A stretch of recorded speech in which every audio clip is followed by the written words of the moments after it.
I thought for a long time that my grandmother was God. She was so tall. And she used to tell me, sister, Mama don't know what she's going to do. Mama just going to step out on the word. Just step out on the word of God. People call me stupid, dumb, a moron, an idiot, because I didn't speak for 6 years. I was a mute. And Mama used to tell me when she'd braid my hair was huge and very curly. My mama would say, sister, Mama don't care what these people say, but you must be an idiot, you must be a moron, because you can't talk. Sister, Mama don't care. Mama know when you and the good Lord get ready, you're going to be a teacher.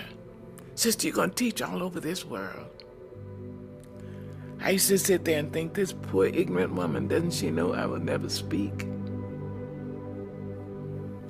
I've taught at the Bima Theater in Israel, in Tel Aviv. I've taught in Egypt. I've been distinguished visiting professor at the University of Exeter in England. I've taught in Rome and all over the United States.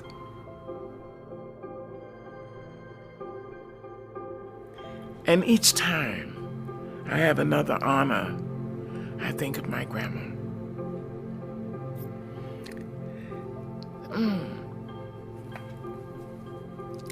She told me, sister, when you get, give. When you learn, teach. These are lessons to live by. Faith is the evidence of things not seen. I am grateful to have been loved and to be loved now and to be able to love, because that liberates. Love liberates. It doesn't just hold. That's ego. Love liberates. You see, love liberates. It doesn't bind. Love says, I love you. I love you if you're in China. I love you if you're across town. I love you if you're in Harlem. I love you. I would like to be near you. I'd like to have your arms around me. I'd like to hear your voice in my ear. But that's not possible now, so I love you. Go. Maybe the hardest part is if you teach, you have to live your teaching. You can't say, you do not as I do, but do as I say. No. You have to say, I'm doing my best to live what I teach. Say, now, sister, you know what's right. Just do right. You don't really have to ask anybody. The truth is, right may not be expedient. It may not be profitable, but it will satisfy your soul. It brings you the kind of protection that bodyguards can't give you. Try to be all you can be, to be the best human being you can be. Try to be that in your church, in your temple. Try to be that in your classroom. Do it because it is right to do. You see, people will know you, and they will add their prayers to your life. They'll wish you well. I think if your name is mentioned and people say, oh, hell, oh, damn, I think you're doing something wrong. But if your name is mentioned and people say, oh, she's so sweet, he's so nice, oh, I love, oh, God bless her, there you are. So try to live your life in a way that you will not regret years of useless virtue and inertia and timidity. Take up the battle. Take it up. It's yours. This is your life. This is your world. I'll be leaving it long before you under the ordinary set of circumstances. You make your own choices. You can decide life isn't worth living. And that would be the worst thing you can do. How do you know? So far. Try it. See. So pick it up. Pick up the battle and make it a better world. Just where you are. Yes. And it can be better, and it must be better. But it is up to us. I've learned a few things. First, I'm aware that I'm a child of God. It's such an amazing understanding to think that the it, which made fleas and mountains and rivers and stars, made me. What I prayed for is humility, to know that there's something greater than I. Then I have to know that the brute, the bigot, and the batterer are all children of God, whether they know it or not. And I'm supposed to treat them accordingly. And it's hard, and I blow it all the time.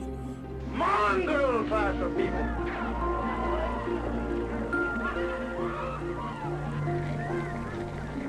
I'd like everybody to think of a statement by Terence.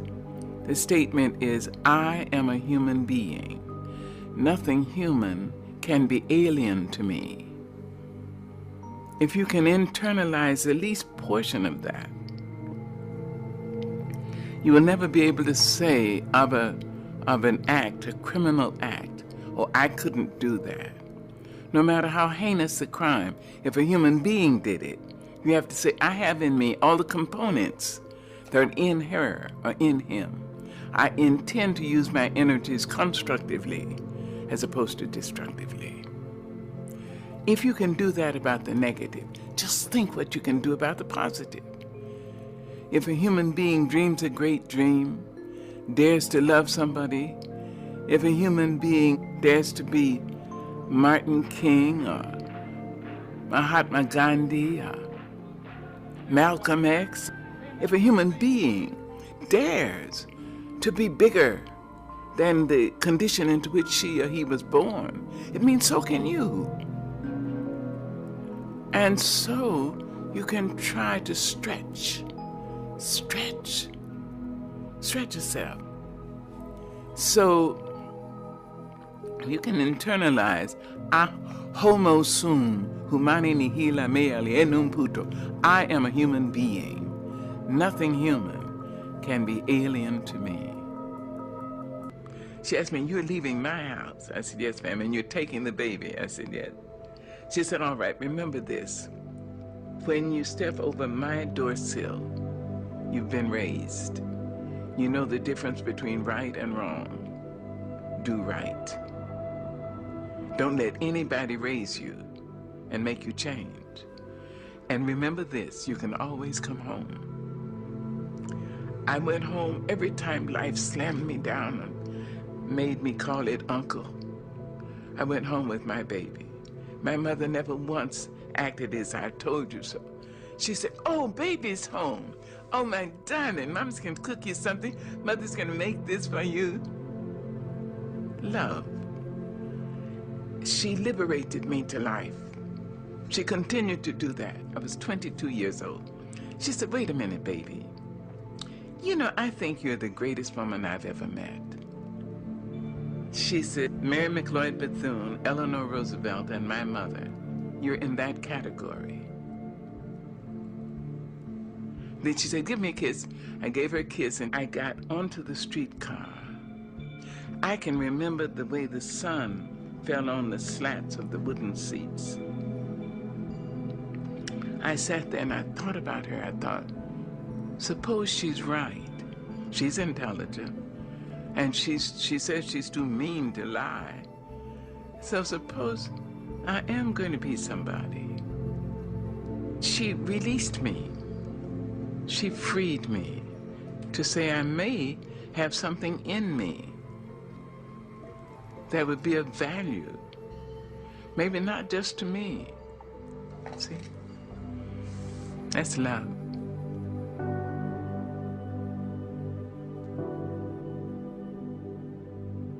And when she was in her final sickness, I went out to San Francisco. And the doctor said she had three weeks to live. I asked her, would you come to North Carolina? She said, yes. She had emphysema and lung cancer. I brought her to my home. She lived for 1.5 years. And when she was finally, in extremis, she was on oxygen and fighting cancer for her life. And I remembered her liberating me. And I said, I hope I'll be able to liberate her. She deserved that from me. She deserved a great daughter, and she got one. So in her last days, I said, now, I understand that some people need permission to go. As I understand it, you may have done what God put you here to do. You were a great worker. You must have been a great lover, because a lot of men, and if I'm not wrong, maybe a couple of women, risk their lives to love you. You were a piss-poor mother of small children, but you were a great mother of young adults. And if you need permission to go, I liberate you. I went back to my house, and something said, go back. I was in my pajamas. I jumped in my car and ran, and the nurse said, she's just gone. You see, love liberates. It doesn't bind. Love says, I love you. I love you if you're in China. I love you if you're across town. I love you if you're in Harlem. I love you. I would like to be near you. I'd like to have your arms around me. I'd like to hear your voice in my ear. But that's not possible now, so I love you. Go.